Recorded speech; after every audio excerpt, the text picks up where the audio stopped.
Okay, let's take a look at the basics of functions. Defining functions, calling functions, what functions are there for, how we can use them, a few things like that. First of all, why do we even have these things? Well, functions break up a program into some logical units of work. One of the nice things about the C programming language and the ability to have functions is that you can separate the program mentally, logically, where you have some divisions. So if you think about an algorithm, I want to do this and this and this, 3 things in a row, or they happen asynchronously whenever some event occurs, like somebody presses a key on a keyboard or whatever, you can create those different units of work as separate functions and then call them whenever they need to be run.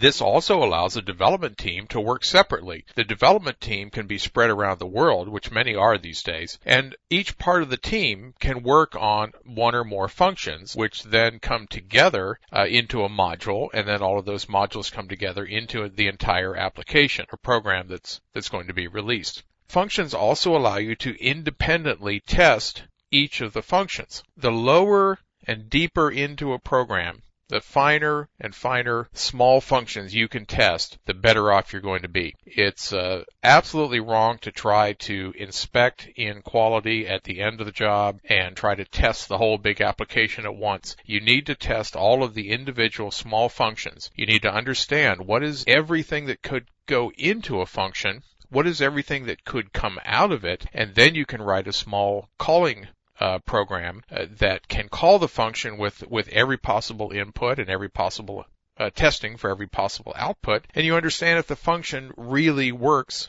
the way that you want it to. Then, after you're done testing all of these different functions and compiling them into object code, you combine them all together when you do your link step. What we do in the Windows compiler so far is our CL, that's a compile and link together, and our GCC over in or our CC that we used, over in the Linux world did the same thing for us, did a compile and the link step was all together.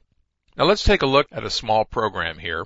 This is very simple. Here's our main, and we don't even need our pound include standard IO at the top. We're using printf, but we're not going to bother with it right now. Here's our main, open brace, close brace. That is a function definition for main and what is inside it. All that we do, though, is we call 3 separate functions, one after the other.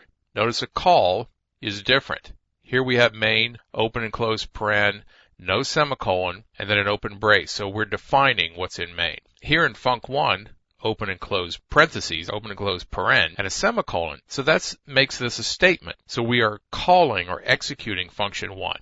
So statement of execution, processing will come down here to Thnk, wherever it happens to be defined. Thnk is being defined down here with our open brace and close brace, and here's the contents of function 1.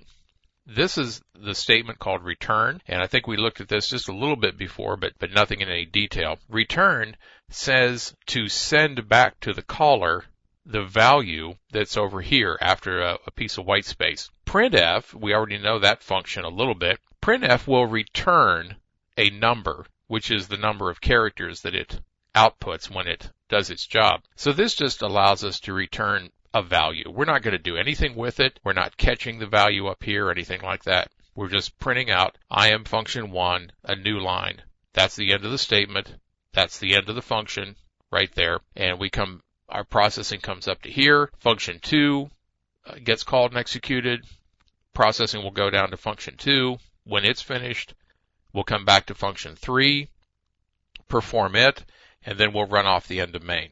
And we could put an exit there or a return in main just as easily to return back to the operating system. Now what I want you to do is to stop the video here in just a second, and I want you to go create this small program. I called it Thnk1.c, and I want you to create a Thnk2 and a Thnk3, just like this, right below your definition of Thnk1, and make them do the same thing. Make them do a return, printf, I am function 2, I am function 3, and then compile and link the whole thing. Give that a shot, and when you get done with that, come back here and start the video again, and we'll go take a look at doing the same thing. Okay, so go off and make that happen, and I'll wait here for you.